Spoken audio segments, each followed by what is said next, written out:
Steve Walsh on the sidelines for the Raiders, his debut after spending years coaching at many different levels, including the CFL.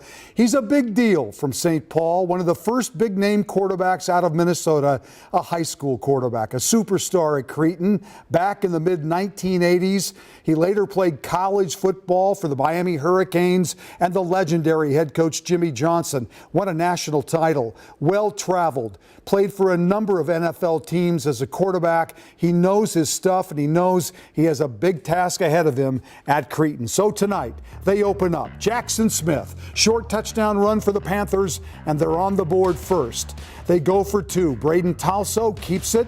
The quarterback's in, 8-0 Spring Lake Park. Miles Bollinger's pass, picked off by Sevian Taylor, a great diving grab for the interception. Watch this play. Talso pitches to Smith. He goes 69 yards for the touchdown, but it's called back for an illegal block. The Panthers would then lose the ball and lose the possession. Second quarter, Brian Warford to Jalen Gales. Beautiful pass, 33 yards, 8-7 Spring Lake. Kayshawn Green rips off a tough 29-yard run as the Panthers run that option. They just grind the football. Talso takes it in 2 plays later. It's 14-7 Spring Lake.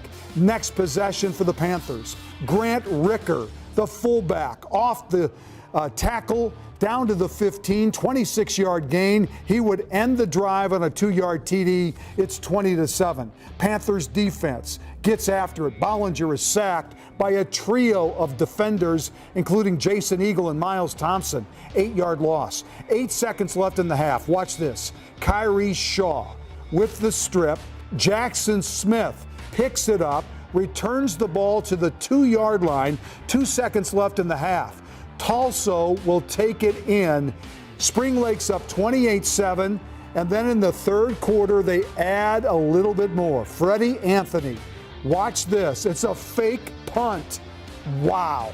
55 yards down to the 5. They would score a touchdown, and they win tonight. 42-17 the final.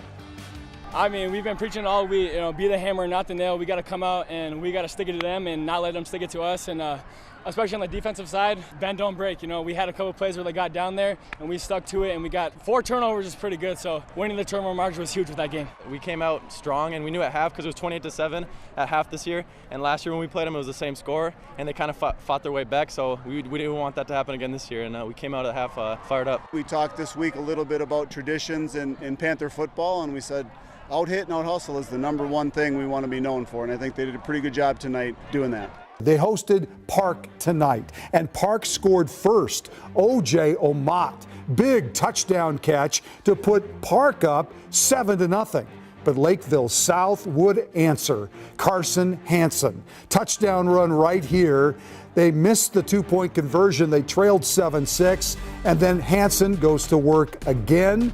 Walks it right into the end zone here off the nice little flick pass, and Lakeville South wins big, and I mean big, 69-14. A couple of future Gophers in this one. Jerome Williams is an offensive lineman from Osseo, and Sam Peters is a big tight end from Maple Grove. Fleck is happy to be getting both of these guys. This was a close game for a half, but the Crimson eventually pulled away. DeJuan Childs scores the touchdown. Maple Grove rolls over Osseo 45-7. They're loaded again this year. Osseo, Maple Grove, the rivalry. Jacob Kilzer, Sam Peters, the Gopher recruit. Touchdown, 34 yards. It's 24-7 in favor of the Crimson.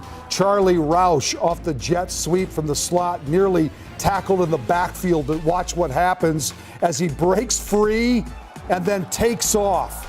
Wow. 40-yard touchdown run for Roush to make it 31-7. Osseo down 31-7. Senior A.J. Miller punting, but the ball is fumbled, and then there's another fumble, and Maple Grove recovers. They win big, 45-7, the number 2 team in 6A. Number 3 in 6A is Eden Prairie. Tanner Zolnowski, sacked by Eden Prairie. Chidi Obiazer with the sack. And then Tobin Frost, who had a big night. Watch number 34, top of your screen. 26-yard TD run here to make it 13-0 Eagles. Frost would score again in the second quarter off the double handoff. EP wins their opener tonight. What a game to start at Centennial. Stillwater in town. That means the strong arm Max Shikanjansky. He finds Joseph Hoheisel for 6 with a lot of work from Hoheisel. Boy, that's fun. Max Shikanjansky, the quarterback. 50-yard play here. Thanks a lot to Joseph Hoheisel, who takes it in for the score against Centennial. Then Maverick Harper takes the short Dalen Cummings pass, 46 yards. He's pushed out of bounds at the 17. Nice play early for Centennial. And then Shikanjansky will take it. Actually, it's Cummings who will take it for the short touchdown to put Centennial up. But Stillwater roars back to win. 4 touchdown passes by Shikanjansky tonight. Great basketball player as well, this time for Thomas Jacobs. Jacobs had a pair of touchdowns. Stillwater scored late and win it 29-28 in a thriller. All right, let's go to Eastview tonight. Lakeville North and Sawyer Wilkie rushing touchdown right here for the Panthers to make it 21-7. He would do it again a little bit later at the end of the third quarter to make it 35-7. Eastview quarterback Grayson Osberg with a quarterback sneak late, but it's a final, and Lakeville North wins their opener at Eastview. Wayzata was at Roseville tonight. Cole Heilbrunn to Eli Lenort, 55-yard touchdown pass in the second quarter. Wayzata was up on the Raiders 24-7. William DeVries, a 35-yard touchdown strike to Colin Lutz. Nice pass by Roseville as they get the touchdown there. And then right after that is a kickoff return for a touchdown by Daniel Cheetah. 90 yards on the kickoff return for Wayzata. They win big tonight over Roseville. Woodbury, Champlin Park, and George Bajelis, the junior quarterback, to Quentin Cobb Butler on the curl route. Moves down the sidelines, runs it down to the 10, makes a great cut inside, touchdown. Woodbury wins tonight at Champlin Park to open the season 21-7. Totino-Grace at Mounds View tonight. They saved a touchdown by knocking the ball back, safety or a potential touchdown for that matter. Davin Millark on the nice catch here for Totino, gets inside the 5-yard line. Sam Johnson would finish the drive for a touchdown. Totino-Grace wins at Mounds View 27-20. Hey, Kendall Staden is back, the female kicker for Blaine. Watch this, 37-yard field goal tonight for the Bengals. Great job. Frank Daniels with the keeper up the middle with Blaine up 17-13 over White Bear. Daniels would then score to make it 24-13, and Blaine holds on to win over White Bear. We checked the 6A scores, 24-19. How about Forest Lake knocking off St. Michael Albertville tonight? It's the Elks, I think, are one of the loaded football teams. They got a brand new football stadium complex. Last year they played on it just a little bit. Now it's completely done. It looks beautiful. Big touchdown run here by Logan Bunker. 43 yards on the TD run. They run that wing T. They were the team that really started the wing T craze in Minnesota. Kate Osterman to Gavin Schmidt on the touchdown strike. It's all Elk River, 52-7. Rogers tonight hosting Bemidji. Drew Hennon on the receiving end from Reese Dawson. 75 yards on the touchdown strike. It's all Rogers. We checked the final score. They win tonight at home, 40-12. St. Thomas Academy in blue, the number 2 rated team in 5A. All over South St. Paul tonight. Ari Tobias with a short touchdown run right there. And their defense did a great job tonight too in shutting down South St. Paul, who scored late.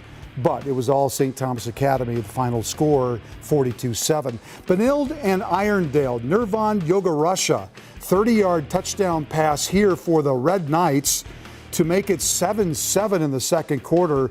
But Ralph Nema, this is a 65-yard touchdown run.